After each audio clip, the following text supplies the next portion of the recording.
Hello, ladies and gentlemen. I hope you're all having a great and wonderful day. Well, what we have here is a situation regarding to Matt Walsh. Now, if people don't know who Matt Walsh is, he is one of the top people at the Daily Wire, or a very popular person at the Daily Wire. And apparently, some far leftist lunatic has decided to threaten him and his family. And this is not a surprise considering how often this is going on here. We're going to be talking about that and the actual hit list that a far left journalist, pundit thing place has actually put out here for far right influencers, because obviously this is going to be nothing more than a hit list. So without further ado, let's get directly into this and we'll go over it. All right, so what we have here is 0 Hour. Thanks to Ian Carroll and his big mouth, Matt Walsh's wife and children became a target of an assassin. Words effing matter. And Matt Walsh has come out and said something like this. Yeah, said on something like this. So it says, dealing with the leftists who threatened to drown Matt and Walsh's son. These people are effing insane, completely effing deranged. And that is what we have here with Matt Walsh coming out and said, the police have been notified. We take all threats very seriously. All necessary steps are being taken. There will be consequences for anyone who makes threats against my family. And he goes on to say here as well, update on this for those who have asked. Law enforcement is handling it very diligently. This person made extremely graphic threats against my wife and children. There will be consequences, as I promised. I can probably say more about this case in the days ahead, so we'll probably learn more about it.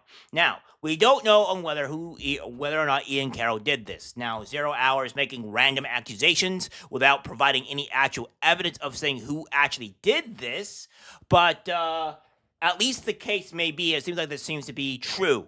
All right. But what we got. So that's what we have. Now, again, we'll find out on who really did this, whether it's Ian Carroll or somebody else or another far leftist. But at least the case, it seems to be true after Matt Walsh has done this, all right? So that seems to be the case.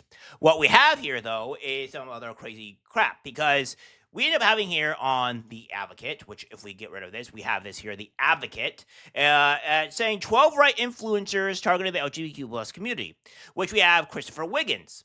So this guy is pretty much putting a hit list on conservatives here, which is wild behavior. So we have this here. The far-right movement of recent years has been significantly shaped by right-wing influencers, podcasters, YouTubers, and other online shares with aggressively extreme viewpoints. And many of these influencers regularly target LGBTQ plus people, opposing almost all aspects of queer rights. Across the commentary feeds, grassroots mobilizations, and legislative initiatives, their focus on queer communities is explicit. Here's a look at 12 of the most powerful, influential, and anti-LGBTQ plus extremists and what you should know about them. So what we have here is the very top one, which is relating to this here, Matt Walsh. See, he's just number one, and this was released about a day ago. So we could probably say here that this might be Christopher Wiggins, but he's just making an article right now. But it doesn't seem to be good either in this case. So that being said, it's not looking good. We have this here, Chaya Ratchek, who lives at TikTok. This is another person that's on here. You have Laura Loomer, which is another person on here. I don't really like her all too terribly much. Mostly because her reporting has been taken from other people and she doesn't credit them, which is my issues with her. You have Candace Owens, which I absolutely hate Candace Owens. I think she's an idiot.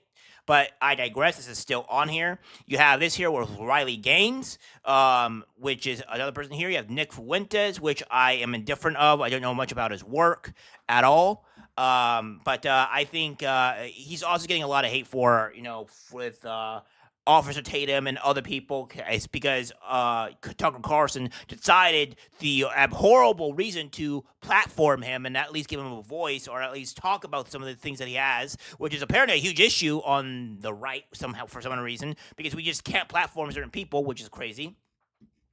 We have Benny Johnson, which is another one person here. Scott Pressler, which is, last time I checked, this guy was gay. So you're targeting a gay man now, which is wild behavior. You have Robbie Starbuck, which is another man here, which is on there. You have Jack Posobiec, which is another man that's here. Michael Knowles, which is another person, which is works with the Daily Wire. You have Brandon Straka. I am not too familiar with this guy. This guy is a man that I don't know. He apparently, but he's a gay man though. And so, yeah. So you're saying you're putting it this here, which is crazy. So you have two gay people being targeted.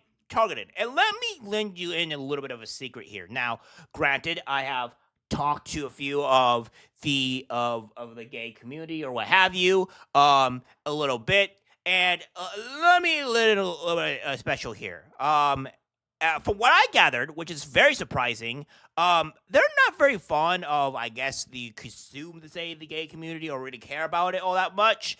There's that there. I don't know. I don't know if they're right wing or what have you. They seem to be actually mostly a bit of the middle ground. So I don't even know if even calling them right wing would even be the correct ish thing here. But my experience with them is that I've had at least three experiences. One is very far left, and the two others is not far left.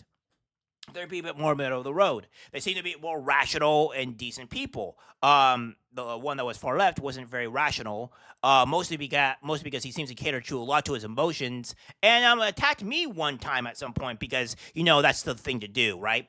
So I had good and positives, mostly positives with the LGBTQ plus community, specifically with gay people, because I don't think the LGBTQ plus community, rather the LGB community, doesn't want any of the Q or Q plus in there. So you have that there. But this is what you consider a hit list, right? This is what you consider a hit list, because what people will get from this is we'll put on a hit list on these people, and people will go after them. And this is what happens here when you have Matt Walsh here go out and say this and do this type of insanity here, right? It's that simple. So Matt Walsh being the very first target of this here, say restrict gender affirming care, which you should do considering the fact it has the negative implication it has on the on the human body in general, and women, because women are mostly affected by this. You end up finding out on what this is here, because you put these people on a spotlight, you put these people on a list. That's what it is. And the advocate should be immediately taken down. This guy needs to be arrested for inciting violence, and we need to cut these people out, because this is the insanity here. We're allowing people to advocate for violence and put people on lists, and it needs to be dealt with post haste. So we'll see what goes on here, but Matt Walsh was honestly a target of this at some degree, where I will find out, I guess, in the coming days on what is really going to be happening with this individual. I'll try to keep up to date on this. So we'll see how this all goes. Again, the far leftists just proving time and time again that they're violent, and they can only get through anything through violence. And if you think people are going to follow you because you're violent, you have another thing coming. The only thing you're going to get in retrospect from this is just more violence, but from the other side. So keep on doing it and see what happens here. All right, guys, that's it for the video. Like, subscribe, share. As always, take care, my friends.